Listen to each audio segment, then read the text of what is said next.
All right, this is Root Source back with Avi Lipkin, and we're about to ask him about Trump and his visit to Israel. We are here just a few days after the visit. We were both here while it happened, watched it carefully, heard the helicopters, and watched the motorcade go by and so forth. Let's talk about this visit in terms of your view, in terms of the positives, and then we'll touch on the negatives. But let's start with the positives. What good things do you think happened in this? Or let's put it this way: what did Trump do that blessed Israel in this visit? Well, in your opinion, as I said before, the break, I said that things have never been better before for Israel, and of course, many Christians also say that God's hand is on Israel. Yes, and I think that God's hand now is on the United States of America as of 6 months ago, when the American people finally reacted to the 8 years of evil that preceded the election of President Trump and said, no, we want a man of God. And I see Trump, even though he may not be one of those, arms in the sky, born-again Christian, he's one of those New York Presbyterian types, jolly good show, old chap. But he's the right guy. He's the American people have chosen. And I saw America personally on a precipice of a great fall if Hillary had won.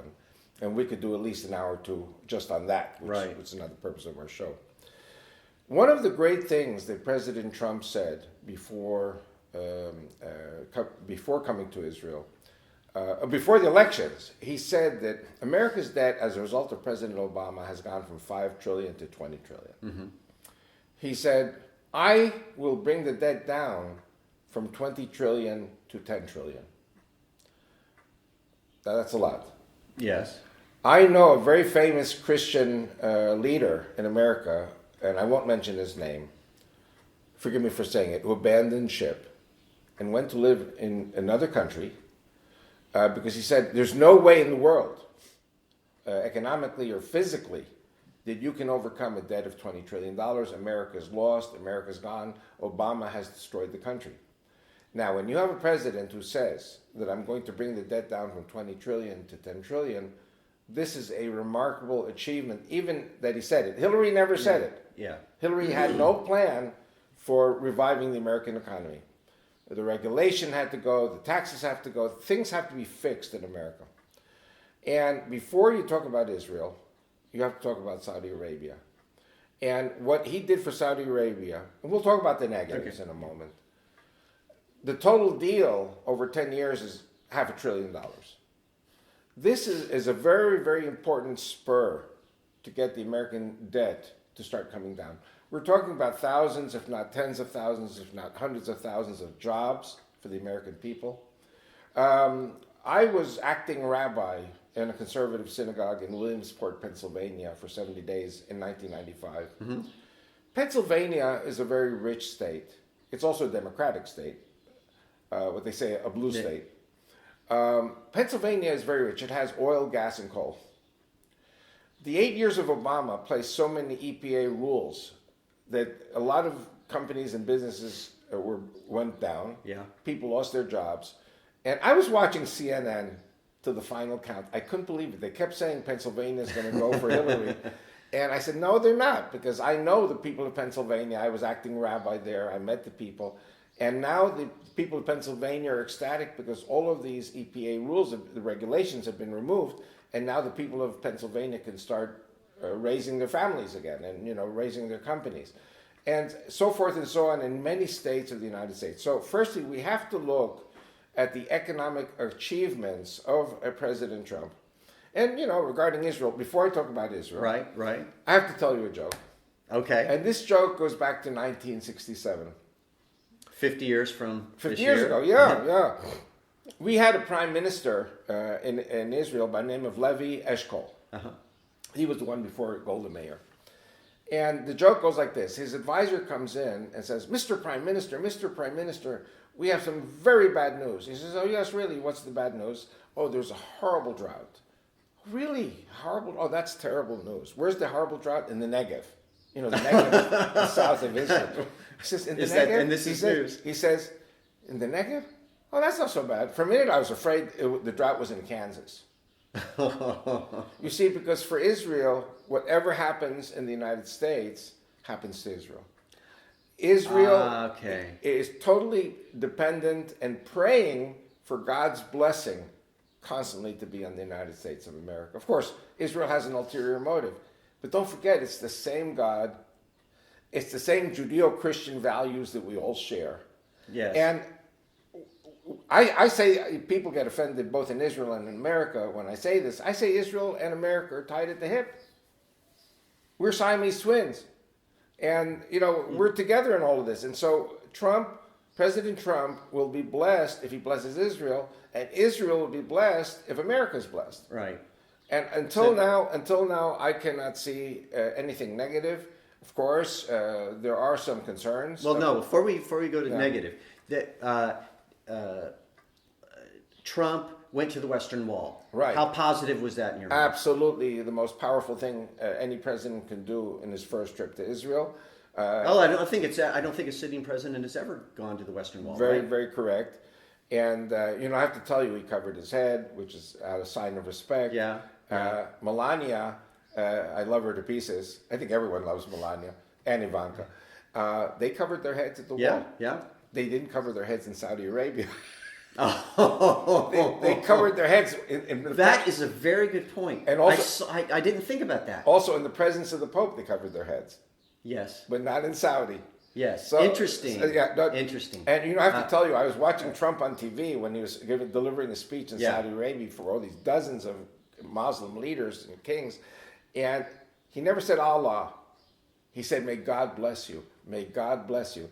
And I have a feeling Trump must have read some of my books. Oh, interesting. It's not the same. This is interesting. This is interesting. Now, another thing that Netanyahu pointed out when Trump first landed was this is the first time that a U.S. president has included Israel on his first foreign trip. Right. What does that do to the Jewish feeling? What's the feeling of that living here?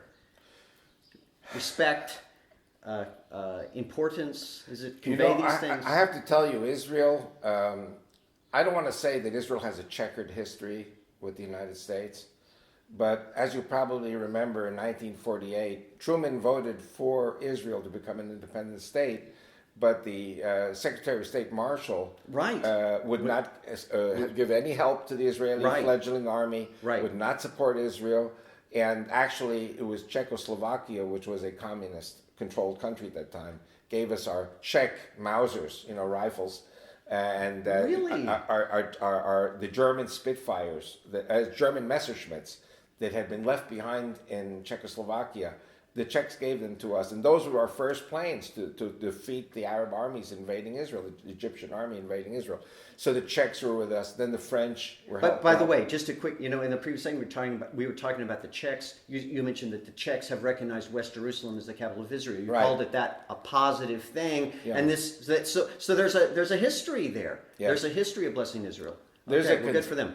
There is a consistent friendship by Czechoslovakia or the Czech Republic and the Slovakian Republic towards the Jewish state of Israel. I think it was actually John Kennedy. I mean, Eisenhower, we didn't hear anything about Eisenhower. Kennedy also kind of helped Israel at first. Then, of course, with the Six-Day War, Johnson came in, President Johnson came in. So little by little, things began to improve. President Nixon was the best friend of Israel as a result of the airlift in 1973, during the Yom Kippur War. Okay. Unfortunately, Kissinger knew about the war, and he didn't warn us. And Kissinger was a Jew. So I don't know, I imagine Nixon probably knew too. But the whole Israeli leadership at that time, which was socialist, was taken by surprise by the Yom Kippur War. So what we see here, I believe, is an improvement in relations steadily. Would you say this move by Trump to visit here the first time, go to the Western Wall, is he leading the pack in terms of presidential appreciation for Israel? Would you say he's moving up the list? Is he already sort of the number one in terms of a friend to Israel? Are you Absolutely predicting yes. that? Absolutely yes. Okay. And I'll say one more thing also, and that is you have this crazy organization called the United Nations and a sub-crazy organization called UNESCO, which says that Jews have no connection in Jerusalem. Right, I mean, this right. is completely psychotic. Right, right, You know, the yeah. term psychotic means living in castles in the air. and what Trump basically came and said, Nikki Haley, I'm in love with her too. It's crazy. I'm in love with so many women now.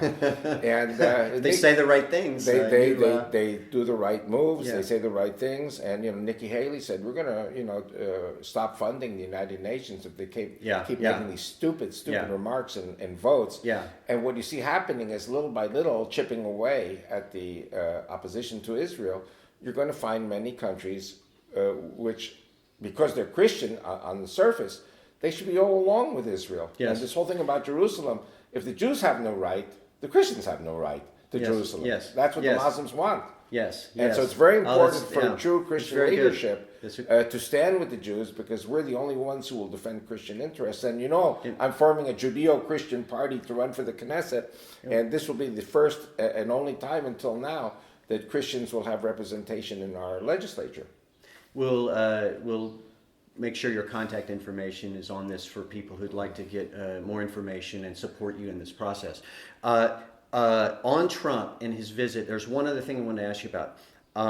There was talk, and we mentioned it earlier, about the possibility that he might recognize Jerusalem as the eternal capital. He didn't do that, obviously, but he did say something that I want to ask you about.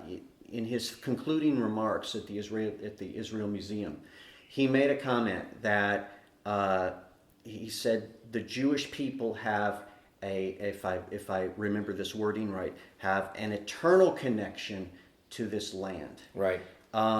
Is that the most positive thing that a president has said about the people of the? Is that the closest thing to recognizing Jewish right to Jerusalem? Well, yet? Christians follow a book called the Book of Romans. And in Romans 9 to 11, it says the Christians are grafted into the Jews. Mm-hmm. In other words, Christianity came out of Judaism. Right. And so Judaism was the first, Christianity was the second, and I won't talk about Islam negatively now, but they came out later. So Israel is the root, and Christians are joined at the hip with the Jewish people, and we have a common past and we have a common future. And I think Trump, like I said before, may not be one of those wild-eyed, radical, born-again Christians, but he's a man of God, and he's a man who his heart is in the right place for the Jew and the Christian. I've got one observation I made. I heard his address, his commencement address to Liberty University. Right. He mentioned God. I noticed he mentioned God very rarely. In that address, he did mention God, but in his last talks with the Israeli people here at the Israel Museum, he mentioned God like over and over and over again, and he even mentioned the Spirit of God. He said that the Spirit of God is in this land. He talked about the impression that the Western Wall had made on him. Do you think that this land might be having an impact on him? It has an impact on everyone. Everyone who comes to the wall, Jew or Christian, anyone who believes in God is blessed. And I would recommend to all people watching this program, if you're interested in the root source and if you're interested in the Jewish roots of Christianity and all that we all stand for together, you need to come to Israel. You need to vote with your feet, get on your feet, get over here, and see this country at breadth and at length, and you'll feel God's presence when you're here. Well said. Now, you've said some tremendously positive things about Trump. You've also expressed to me that you have some concerns about Trump and what he's doing here. So when we come back, I'm going to get into those issues with Avi Lipkin. Hope you stay with us, and until then, shalom.